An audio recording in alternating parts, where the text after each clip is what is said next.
मुस्लिम, सिख, ईसाई, जैन, बौद्ध, पारसी, ये परंपरागत धर्म है। ये विचारधारा कहती है कि इन धर्मों की जरूरत नहीं है। कारण क्या है? ये धर्म एक तरह से गुट है, विश्व स्तर के गुट है। जब तक ये धर्म रहेंगे तो ये गुट रहेंगे, जब तक अपने एक नहीं हो सकते। न सारी दुनिया मुसलमान बन सकते, न सारी दुनिया हिंदू बन सकते, न सारी दुनिया बौद्ध बन सकते। जब तक ये धर्म रहेंगे अपन लड़ते ही रहेंगे, एक हो नहीं सकते। अपने एक कैसे हो सकते हैं? इन धर्मों को छोड़ के अपने एक हो सकते हैं। और क्या नुकसान है धर्मों का? अंधविश्वास के स्रोत भी परंपरागत धर्म, इनके ग्रंथ। जैसे आप लोग सुनते आ रहे हो सब, काली जी बड़े पे कंस के वंश की बिजली गिरते, सुनते आ रहे हो? नहीं सुनते आ रहे? इधर सुना? अब बिजली गिरना एक विद्युत की घटना है, उसका कंस के वंश से कोई लेना देना नहीं है। अब जैसे आपने देखा होगा बिजली रात को चमकती रहती है आसमान में। अब रात को कोई जानवर ही नहीं होता तो जीव कैसे पहुंचेगी वहां? बिजली गिरना एक विद्युत की घटना है, जैसे दो फेस में स्पार्किंग हो जाती है, उस तरह की बात है। उसका कंस के वंश से कोई लेना देना नहीं है। ऐसे ही बहुत सारे लड़के सुनते आ रहे होंगे साहब, धरती है जो गाय के सींग पे है, शेषनाग पे है, ऐसे सुना है? अब कभी ये सवाल किया कि मन में, भाई जिस गाय के सींग पे धरती रखी है वो गाय किस पे खड़ी होगी? धरती पे। अब मान लो आपके माथे में मटकी रख देता, आप क्या मटकी पे खड़े हो सकते हो? तो ये झूठी बात है। धरती कोई गाय के सींग पे, शेषनाग पे नहीं है। ये तो गुरुत्वाकर्षण बल से सूर्य के चक्कर लगाती है। आप विज्ञान किताब पढ़ते हो, भूगोल किताब पढ़ते हो। ऐसे आपको बाइबल का, कुरान का अंधविश्वास बता दूं। बाइबल में कह रखा है, कुरान ने मान रखा उसमें क्या लिख रखा है उसमें कि गॉड ने सृष्टि की रचना 6 दिन में करी थी, 7वें दिन आराम किया।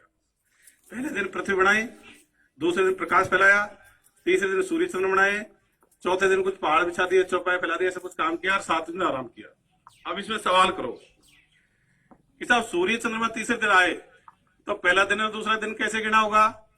तो क्या कहते हैं, अरे भाई सवाल मत किया करो, हमारी आस्था खराब हो जाती है, इसको ऐसे कैसे मान लिया करो। अब दूसरा सवाल, सूर्य चंद्रमा तीसरे दिन आए और प्रकाश दूसरे दिन आ गया, बिना सूर्य चंद्रमा के प्रकाश आ सकता है? प्रकाश को सूर्य से धरती तक पहुंचने में कितना समय लगता है? 8 मिनट और 20-30 सेकंड लगते हैं। और उसमें से दूसरे दिन प्रकाश ला दिया, सूर्य चंद्रमा तीसरे दिन आए, ऐसे झूठ लिख दिया। और क्या लिख दिया उसमें? धरती चौकोर है, जबकि धरती कैसी है? शाबाश। उन्होंने चौकोर क्यों बताया? उस समय उनको पुरानी दुनिया के 3 महाद्वीपों का ही पता था। पुरानी दुनिया के 3 महाद्वीप कौन कौन से हैं? एशिया, यूरोप और अफ्रीका। नई दुनिया के 4 महाद्वीप कौन कौन से हैं? उत्तर अमेरिका, दक्षिण अमेरिका, ऑस्ट्रेलिया और एंटार्क्टिका। अमेरिका की खोज किसने करी बच्चों? वास्को डिगामा ने 1498 में भारत का रास्ता खोजा था समुद्र का, और अमेरिका की खोज करी थी कोलंबस ने 1492 ईस्वी। अब 1492 ईस्वी से पहले उनको 4 महाद्वीपों का पता नहीं था। अब देखिए, जिनको पूरी धरती का ज्ञान नहीं है और वो क्या कहते हैं स्वर्ग में ऐसा है, नरक में ऐसा है, जो पूरी धरती का ही बता जाते हैं, तो जिनको पूरी धरती का ज्ञान सही नहीं है उनकी दूसरी बातों पर कैसे ही मानेंगे? तो ऐसे मतलब झूठ पर रखा है। और क्या लिख दिया उसमें कि साहब सूर्य और सारे ग्रह धरती के चक्कर लगाते हैं, जो कि सच्चाई क्या है? धरती और सारे ग्रह किसके चक्कर लगाते हैं? तो तुम पढ़े लिखे बच्चों को ज्यादा ज्ञान हो गया। और क्या नुकसान है इसे? धर्मों से सोच सीमित हो जाती है, अपनी सोच का दायरा बन जाता है। जैसे आपको कोई कमरे में बंद कर दिया जाता है, आपको घूमने फिरने का दायरा बता ही नहीं पता। इसी तरह धर्म के हिसाब से सोच सीमित हो जाती है। जैसे किसी बच्चे की परवरिश मान लो हिंदू के हिसाब से हो गई, तो उसकी सोच का दायरा हिंदू ग्रंथ हो गए, हिंदू ग्रंथों में लिखी हुई बातें सही और उसके खिलाफ सारी बातें गलत। किसी बच्चे की परवरिश मान लो मुसलमान के हिसाब से हो गई, तो उसकी सोच का दायरा कुरान हो गया, उसके लिए कुरान में लिखी हुई बातें सही और उसके खिलाफ सारी बातें, तो सोच का दायरा बढ़ गया। वैज्ञानिक दृष्टिकोण तो समतल मैदान की तरह है। आप हाइड्रोजन ऑक्सीजन में यहाँ क्रिया कराओ तो पानी बढ़ेगा, अमेरिका में कराओ तो पानी बढ़ेगा, सऊदी अरब में कराओगे तो भी। लेकिन धर्म में अलग अलग बातें हैं। तो एक धर्म मतलब इस तरह सोच सीमित हो जाती है। जैसे एक बंद कमरे का आदमी कभी दूसरे बंद कमरे के आदमी से मिल सकता है, इसी तरह एक धर्म के आदमी की सोच कभी दूसरे धर्म के आदमी की सोच से नहीं मिलती।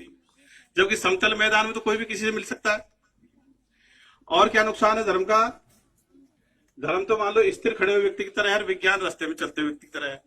मान लीजिए मैं एक जगह खड़ा हो गया तो मुझे एक बार जो चीजें दिखेंगी वही दिखेंगी, और रास्ते में चलूंगा तो नई नई चीज आएंगी।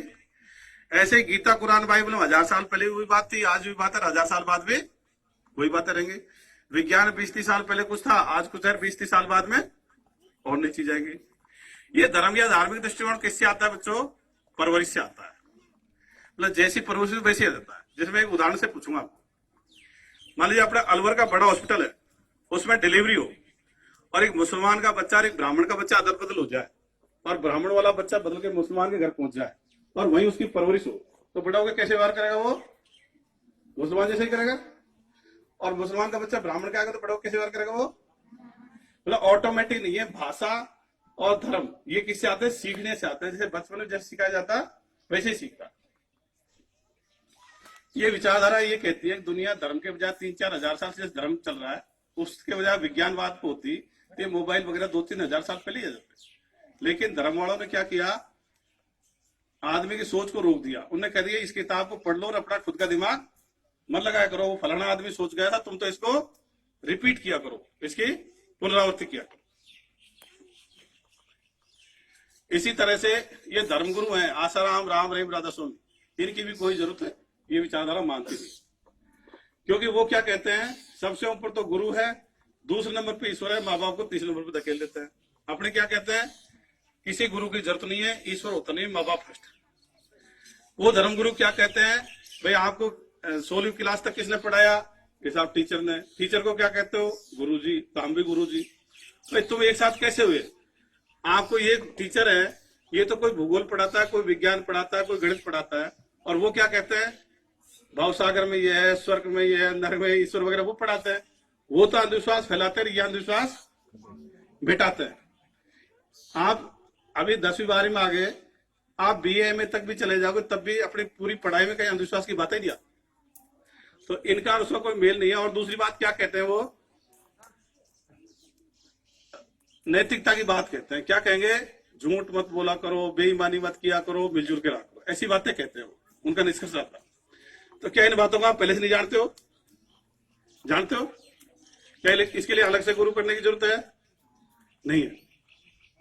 इसलिए किसी के घर वालों ने कोई गुरु कर रखा तो जाके घर पे कह देना भाई अपन को इसकी जरूरत है नहीं है। अन्यथा किसी का गुरु राम रहीम बन बैठेगा, किसी का आसाराम बढ़ जाएगा, किसी का फलारी हो जाएगा। तो अपने अपने घर पे जाके कह दोगे, किसी भी कोई धार्मिक गुरु के चक्कर में नहीं पड़ोगे। सभी सहमत हो? 2 हाथ खड़ा करके समर्थन करेंगे। शाबाश।